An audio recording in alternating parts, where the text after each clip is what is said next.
Buat lo para pekerja keras, jika lo lagi kerja terus gajian, buat yang ngambil gajinya lewat transfer harap berhati-hati. Karena orang lain, entah itu perampok, ibu-ibu, atau bapak-bapak yang penuh dengan nafsu kriminal, pasti akan mengintai lo di setiap saat. Seperti kasus yang bakal kita bahas dalam episode kali ini, yakni ada seorang yang bisa dibilang kakek-kakek tua yang mampir di sebuah mesin penarikan uang, sebut saja di ATM, yang setelah dia tarik tunai, tiba-tiba dia diserang oleh orang yang tidak dikenal. Tidak sampai di situ saja, plus si kakek ini juga digebukin massa dan juga polisi yang berada di situ. So, bagaimana konsepnya? Kayak gini, dia yang korban malah dituduh tersangka. Jadi sebelum lo mati penasaran, hai semua, nama gue Didis, gue berasal dari Indonesia, yang dimana channel ini bergerak di bidang kriminal, video yang mengganggu, misteri, creepy, dimana video yang berada di luar sinyal lo ada di sini. Tidak lupa juga like video ini, share, dan subscribe, nyalakan notification bell supaya tidak ketinggalan video terbaru. Jika tidak subscribe, terima kasih juga kalian udah nonton video ini. Dan setelah sudah siap, mari kita ke pembahasan untuk episode kali ini.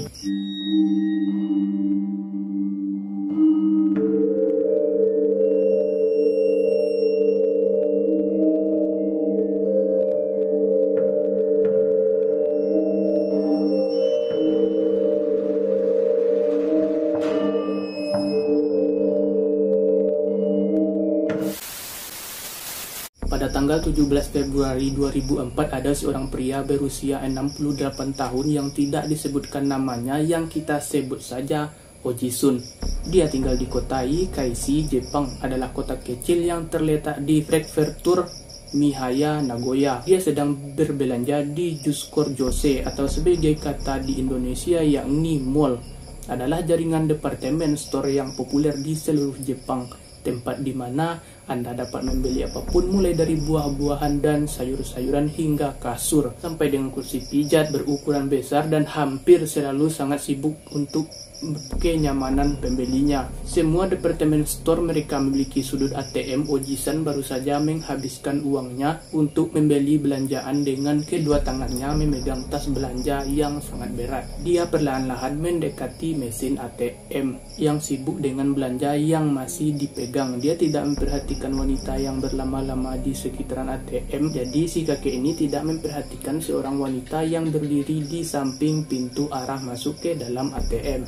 Wanita tersebut tidak diketahui asal-usulnya dan sedang apa dia di situ. Yang tidak diketahui, dia membawa bayi diikat ke dadanya. Dia telah berdiri di sana selama 5 menit terakhir. Tetapi selama itu si wanita yang tidak diketahui ini tidak berbuat apapun, cuma berdiri tok di sana. Ojisan kemudian menarik tunai sejumlah uang di ATM yang uangnya sudah mulai habis karena berbelanja tadi, dan mulai menuju pintu keluar utama toko. Tetapi saat dia hendak pergi, wanita itu dengan cepat mendekatinya. Secara tidak sengaja menabrak bahunya dan berpura-pura terkejut, seolah-olah semuanya adalah kecelakaan. Dia dengan lembut mulai merongoh saku celananya Ojisan dengan cepat. Menyadari bahwa dia mencoba mencuri uang yang baru saja dia tarik.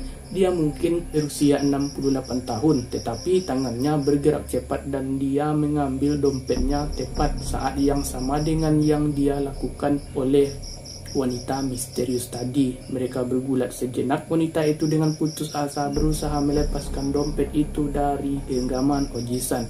Menyadari bahwa dia tidak akan bisa mengalahkannya, dia malah meraih lengan dan kerahnya dan mulai teriak sekencang mungkin dan menuduh bahwa dialah dalam ancaman, yang berarti pencuri. Tanpa ragu, 3 pembeli di dekatnya berlari dan mereka melihat betapa tertekarnya wanita itu dan bayi yang dibawanya, dan segera berasumsi bahwa lelaki itu pasti menyerangnya. Mereka lalu menjepit si kakek tua ke tanah, menahannya dan mencoba untuk membongkar dompet dari genggamannya untuk diberikan kepada wanita itu.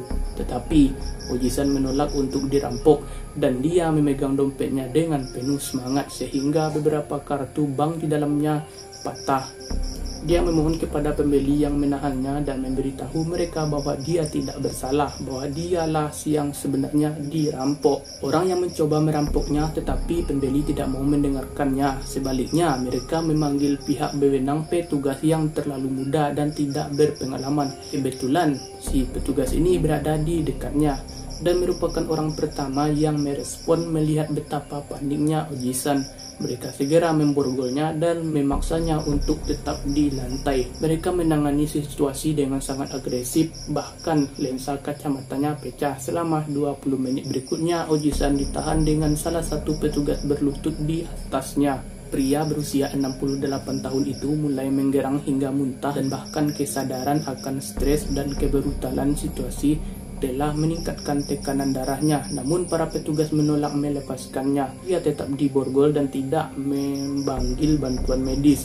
Akhirnya petugas yang lebih berpengalaman datang dan melihat betapa buruknya para pemula ini dalam menangani hal-hal tersebut.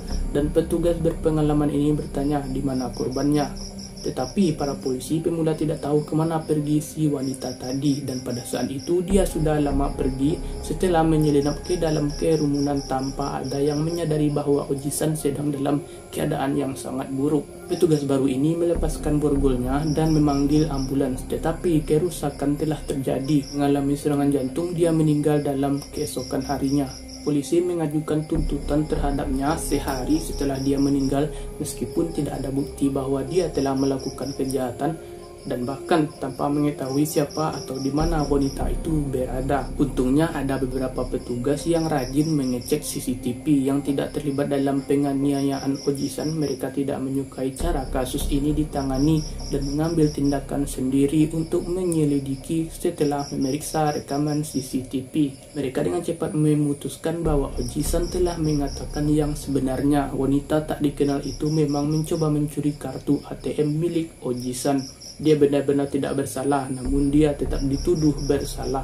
Dan wanita itu telah lolos dari perkara buruk. Dia memulainya, tetapi meskipun telah menyentuh dompet dan kartu bank Ojisan, ia secara alami tidak meninggalkan sidik jari apapun, sehingga detektif terpaksa melacaknya dengan cara lain.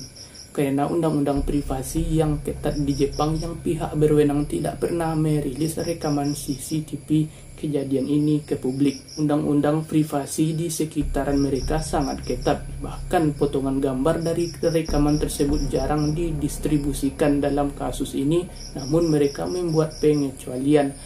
Seniman forensik mengambil 2 gambar diam dari wanita yang terekam di kamera pengintai dan menyempurnakannya untuk memberikan gambar yang lebih jelas tentang seperti apa gambaran si pelaku. Pada tahun 2005, 1 tahun setelah kejadian itu terjadi, mereka merilisnya ke publik. Orang-orang segera menyadari kualitas gambar ini yang sangat luar biasa dengan segera menggunakan internet dan mulai menyebut wanita tersebut sebagai zombie Jasko. Wajahnya tampak benar-benar mati sintetis yang tidak manusiawi meskipun seolah-olah terbuat dari plastik. Menurut saksi mata di tempat kejadian, namun wanita tersebut pasti tidak mengenakan topeng. Mereka dapat memberi penjelasan yang jelas dan detail tentangnya. Dia kepada pihak berwenang, dia berusia antara 25 dan 30 tahun dan mengenakan pakaian gelap. Dia pendek sekitar 5 kaki, memiliki rambut coklat sebahu dan menilai dari penampilan dan aksesnya adalah penduduk asli Jepang. Mereka menggambarkan fitur wajahnya sebagai sangat tidak biasa, sehingga semua orang setuju dengan wajah wanita tersebut. Bayi yang diikatkan kepadanya juga asli dan bukan boneka yang tampak realistis. Karena beberapa pengguna internet berpendapat bahwa penyelidik berteori bahwa wanita tersebut pastilah penduduk lokal di daerah tersebut. Karena dia tidak tertangkap pada kamera lain yang meninggalkan tempat kejadian dan mungkin mengetahui rute pelarian terbaik. Karena gambar-gambar ini dirilis 1 tahun setelah kejadian tersebut terjadi. Gambar-gambar tersebut tidak menghasilkan petunjuk baru. Hingga hari ini tidak ada yang tahu siapa wanita ini. atau apakah dia menyerang lagi, dan karena undang-undang pembatasan telah berlalu dalam kasus ini tidak ada yang secara aktif mencarinya. Baru pada bulan Maret 2011 pihak berwenang secara resmi mengakui bahwa Ojisan tidak bersalah, yang berarti bahwa selama 7 tahun reputasi dia ternodai. Pada akhirnya keluarga Ojisan dibawa ke polisi, ke pengadilan. Mereka menyangkal pertanggungjawaban atas kematian Ojisan dan mengklaim telah menganiaya dan telah menangani kasus ini secara profesional dan kompeten. Pada bulan Mei 2011, polisi membayar kerugian Ojisan sebuah uang pembinaan sebesar 125 sebagai kompensasi. Untungnya pengadilan tinggi Nagoya turun tangan dan memerintahkan mereka untuk membayar 350 sebagai ganti perbaikan yang pasti. Meskipun jelas tidak ada jumlah uang yang bisa mengembalikan orang yang mereka cintai, sayangnya meskipun insiden seperti ini jarang terjadi di Jepang dan jarang terjadi lagi, gue bahkan pernah melihat hal seperti ini terjadi secara langsung di Kobe. Seorang wanita sedang bergulat dengan seorang pria. Sebuah ransel berteriak bahwa dia mencoba mencurinya dan mengatakan bahwa dia menyakitinya. Kami tetap memegang tas itu dan memanggil polisi, dan pada akhirnya ternyata punggung itu benar-benar milik pria yang baru saja disimpan oleh pria malang itu. Kenapa ini terjadi padaku? Untungnya dia tidak mengganggu akibat dari tindakannya, tidak seperti Ojisan, pria tua yang malang. So, jadi itulah kisah nyata seorang kakek-kakek di Jepang yang kematiannya sangat tidak disangka. Cuma karena belanja dan ambil uang terus dia dirampok dan plus difitnah sampai akhirnya dikeroyok juga oleh polisi dan warga sekitar dan pada akhirnya meninggal dunia. Jadi buat lo semua harap hati-hati saat ngambil uang di bank atau di ATM. So itu aja yang bisa gue sampaikan di sini saja pembahasan kali ini. Sampai jumpa di video berikutnya dan see you on the next video and bye bye.